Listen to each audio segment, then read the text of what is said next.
The Basement is Saskatoon's hotspot for a lot of different types of music, and while it's commonly known as the Jazz Club, there's a lot of different varieties of music coming our way. Don Griffith is the artistic director there. He's here with us again today. And Don, thank you for making time and coming down.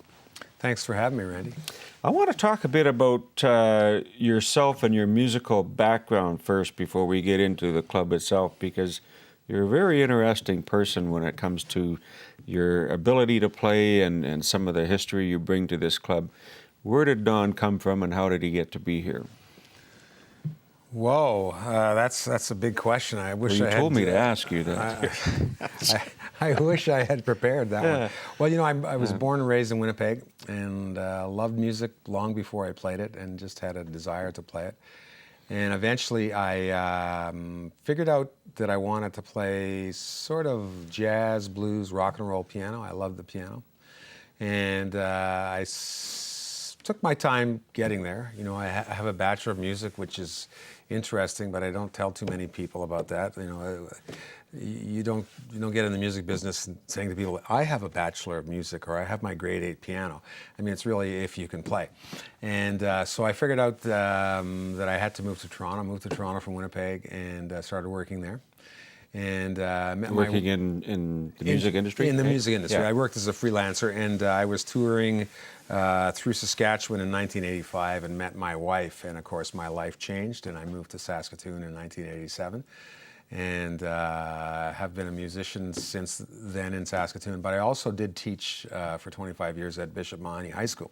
So that Bachelor of Music did come in handy, very handy eventually. And I had a really great career teaching at Bishop Mahoney High School. I taught my 5 children, which was wonderful. And I really had a fantastic time at the school. I'm now retired from teaching, but I'm still working lots as a musician, still play as a musician, and I've been the artistic director at the Jazz Society's Bassment Club on 4th Avenue since 2008. Well, I think it shows, I mean, we've seen you play a lot with the different bands and venues that you're in. So the entertainment value is there, and I think that's what draws a lot of people to the club. When we look at the club itself, is there? It's a membership-based organization, right? Well, we encourage people to become members, but it's not like a golf club where you have to become a member to attend, or you're just a one-time only guest. So, you know, the membership entitles you to a discount, and that's the basic benefit to membership. Also, usually our members will provide an email address, and then we'll send out a weekly email reminder of our schedule. And you know, it's also a good thing to become a member of something that you believe in, and your $25 for your membership is, you know, it's really a commitment to helping the club survive. And so we really encourage membership. You know, if the membership, if it was, we wanted it to be exclusive, I guess we would charge $200 for a membership, but we really want to encourage everybody to become members. When we started in 2009, when we opened, our membership was somewhere around 100. And now I think we're around 2,700, and we've been there for a long time. And that's pretty remarkable when you consider every member is no longer a member 1 year from the time they bought a membership. Right. So we still have people, you know, we have people, you know, whose membership expires, and we have people whose membership, you know, we have new members all the time. And so to keep that roughly at 2,700 is pretty remarkable, I think, in a city of this size. And so that shows that we have lots of support from people who love live music. And love good live music. And I think that's one of the things that has proven itself over time. And Saskatoon, I'll just say it, my own opinion, is that we're a very artistic community, and we're kind of leaders in that music scene, I think. And I keep hearing that with people that come here, and I talk to some of the band members and so on. Mm-hmm.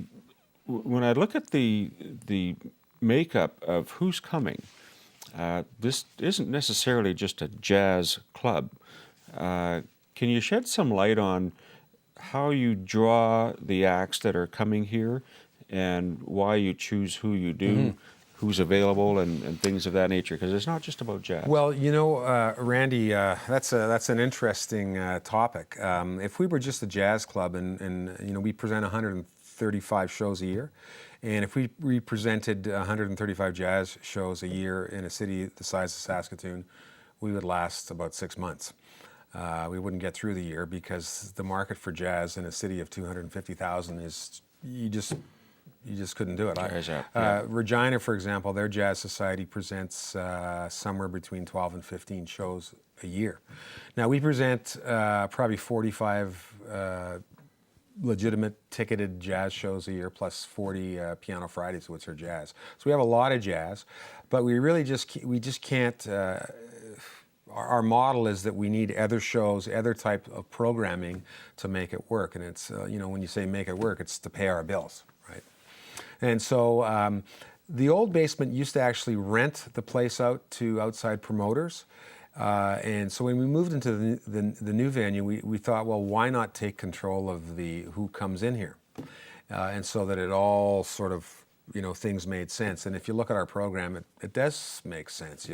You'll see artists at the same stature, but playing different genres. So we have singer-songwriters, we have fiddle players, blues musicians. This weekend we have a group from Zimbabwe. It's a dance, an a cappella dance, singing dance group. And so many different types of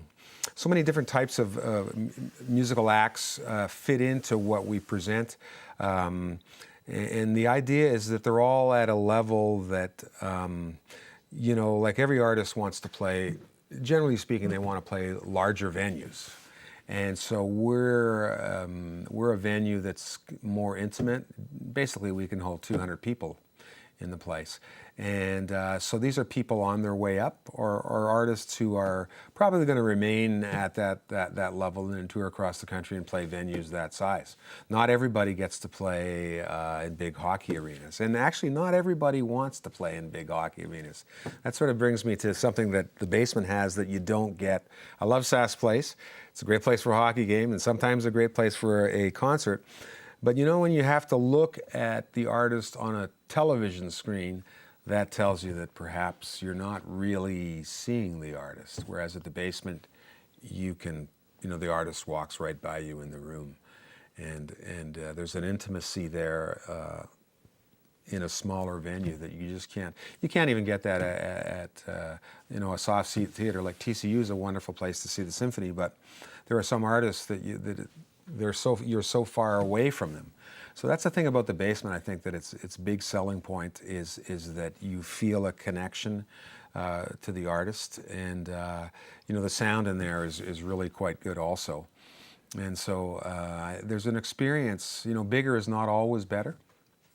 Well, I know, just some previous experiences there with something that I never anticipated was, Ken Pizzerni and Ray Penner on accordion, of all things, and it packed the house. And then when you talk about the intimacy, Eileen Laverty has been, just stellar in my opinion.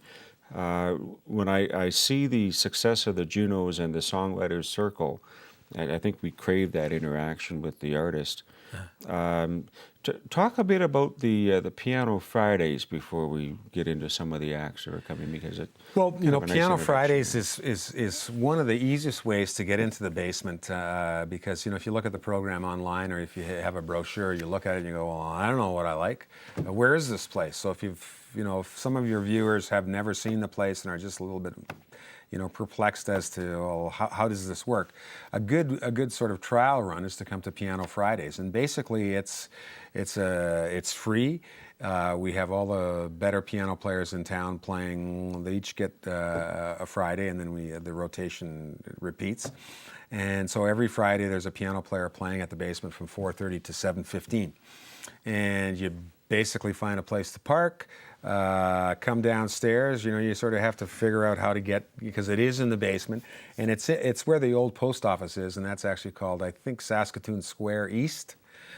So it's a government building, and it's hard to find the place. But once you're into the place and you walk in, you go, wow, this is quite nice, and the food is pretty good, and the wine selection and the beer selection is pretty good. And if you want to just have water, you can have water. And if you come into a Piano Friday and you take a look around, you get a really good idea of what the place is like. And I think that's really a really good way for anybody who's thinking, well, I just don't really know about this. It's Friday afternoon, it's a happy hour, and there's a really good spirit in there because it's the end of the week and people are happy. It's an all ages room, and so quite often parents will bring little kids in there, and you'll see toddlers running around. Grandparents too. Oh yeah, it's a very friendly environment, and all ages. And when we say all ages, I mean like we'll have like newborns up to 85 and plus. Like it's Joe Fry, my neighbor Joe Fry's. I think Joe Fry's 95. Is that possible? Or is Joe 90? But Joe Fry still comes to the basement. So just close us out with some of the acts that are upcoming and where we can get tickets for them. Well. Rather than go through a complete list, I will mention that Eileen Laverty is in on Saturday, April 27th. And 28th, yep. There's the 28th. Yep. We have a lot, it seems like we have a lot of bluegrass coming. We have the Slow Can Ramblers on Sunday, April 22nd. On Monday, April 23rd, we have Steve Dawson's Black Hand Traveling Roadshow, and that's going to be quite a show. He always brings in 3 stars, and Steve is actually a star. Steve works in Nashville, so he's a fairly heavy player in the roots music scene, and so that'll be great. That's the Monday, the 23rd of April. We also have Gordy McKeeman from Prince Edward Island on April 14th. And he's one of the wildest fiddle players from the East Coast, and he's called Crazy Legs, and because he dances when he plays. And so that's the kind of non-jazz shows that we have. Of course, we have lots of great jazz shows. We have Amina Figurova from New York City. She's in May 4th. She's quite a musician. She's bringing a 6-piece group from New York City. We have Florian Hefner from Germany. He's here on the 11th or the 12th of May. So, you really got to get online. Just go to thebasement.com, and remember that Basement is spelled Bass, Bassment, and the entire program is there. Don, you've done a wonderful job. You're doing a wonderful job, and we look forward to seeing more of this in the future, and we'll see you there. Thanks, Randy. You're doing a wonderful job, too. Thank you. 'Cause you're my Sunday morning dressed in white. Then there is the problem you present me. Thumbing a ride, run from the lies of Georgia. We've been through the flooding and the rains. Honey, there's a sad in your eyes. Gotta watch Georgia out of your heart. Oh boy, she treat you all so mean.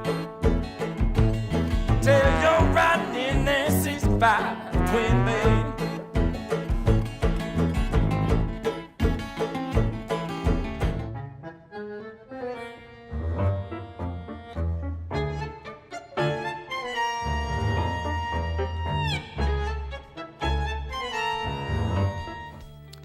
That's our show for today. I'd like to thank our guests, Don Griffith from The Basement and Stephen Mayberry from the Saskatoon Airport Authority.